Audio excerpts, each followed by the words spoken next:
श्वान को भोजन दिया ना दिया, कौवे को भोजन दिया ना दिया, चलेगा।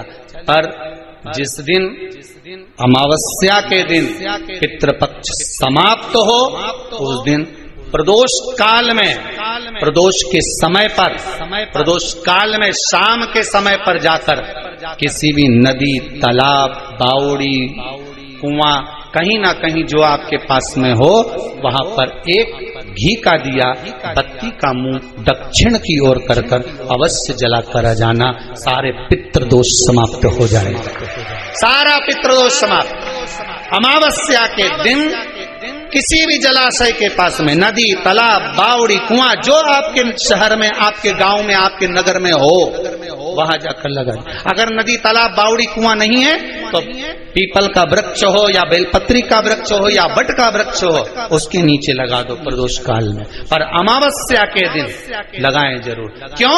क्योंकि अमावस्या 16 दिन तक पितृ मृत्यु लोक में आने के बाद में भोजन ग्रहण करते हैं। अमावस्या के दिन पितृ शाम के समय प्रदोष काल में शंकर भगवान का नाम जाप कर कर नदी, तालाब, बावड़ी पर पानी पीने जाते हैं। वहां से जल का आचमन कर कर पितृ अपने लोक को चले जाते हैं प्रदोष काल के समय पर। इसलिए प्रदोष काल में जलाशय के पास में, बावड़ी, कुआं, नदी, तालाब के किनारे पर दिया लगाया जाता है दक्षिण की ओर मुख कर कर बत्ती का। तो पितृ आशीर्वाद देते हुए जाते हैं कि फलो फूलो, आगे बढ़ो, उन्नति करो, तरक्की करो। ये पितरों का आशीर्वाद रहता है, पितरों का वर रहता है। आप देंगे उसको मिलेगा, कुछ करा ना करा। फिर अमावस्या के दिन, जिस दिन पितृपक्ष समाप्त हो, उस दिन दिया दक्षिण की ओर बाती का मुख कर महाराज ब्रह्मा जी को थोड़ा सा अहम आया। अभी आपको कथा में कहा था कि अच्छा देखो अच्छा मिलेगा। ब्रह्मदेव नहीं देखता, ब्रह्मा जी के भीतर थोड़ा सा अहंकार जागृत हो गया, अहम जागृत हो गया। ब्रह्मदेव के भीतर अहंकार। भगवान विष्णु से पूछा, भगवान विष्णु से पूछा आपके पिता कौन है? भगवान विष्णु ने कहा मेरे पिता स्वयं देवाधिदेव महादेव, स्वयं शिव पिता। हाँ, परीक्षा करने के लिए, पिता को जानने के लिए पर्वत को घुमाया और उस पर्वत से शिवलिंग की आकृति उत्पन्न हुई।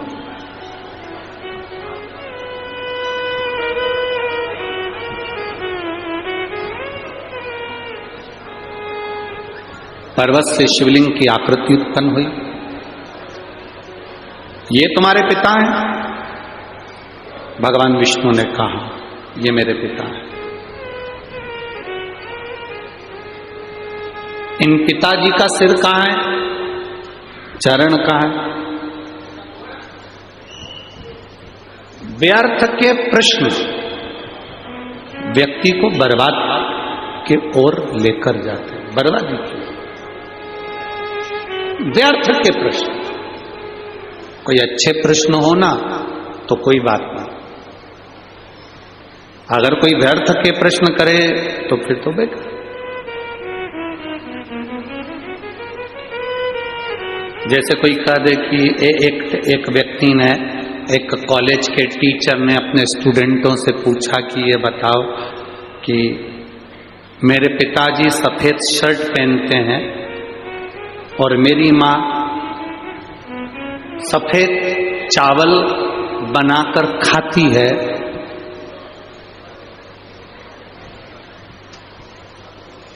तो मेरी उम्र कितनी है?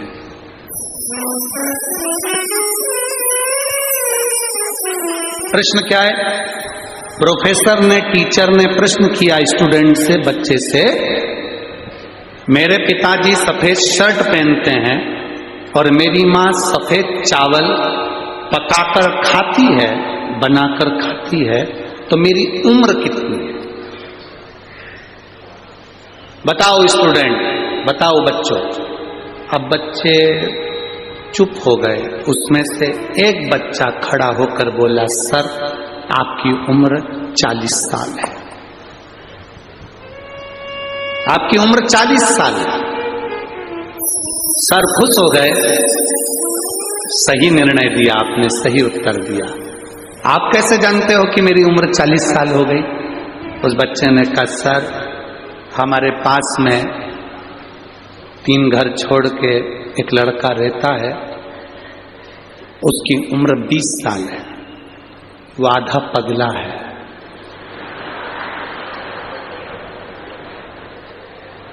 आपकी उम्र 40 साल है, मतलब आप पूरे पगले हो।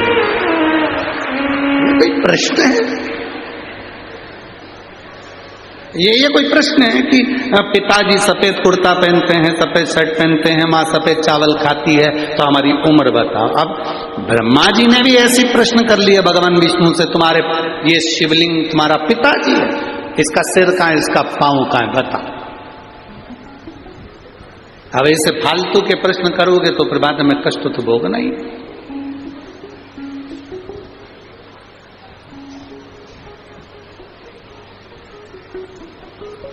बहुत लोग संसार में से बहुत सारे लोग हैं जो बहुत व्यर्थ के काम कर रहे हैं और बहुत व्यर्थ की बातें करते, बहुत व्यर्थ।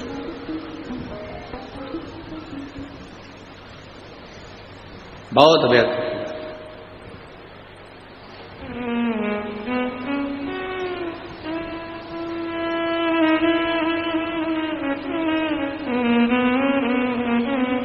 अब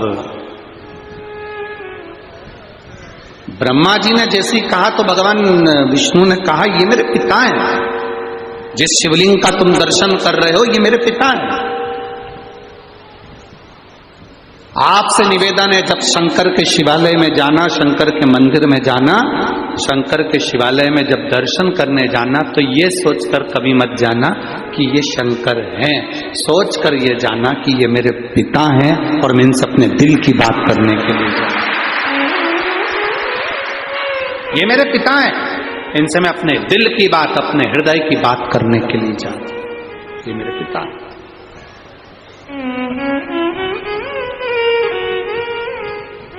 जब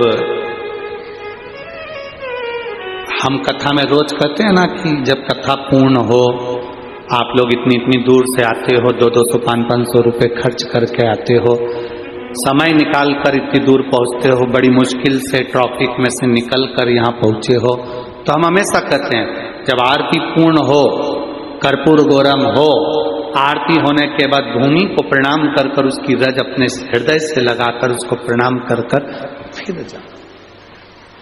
क्यों?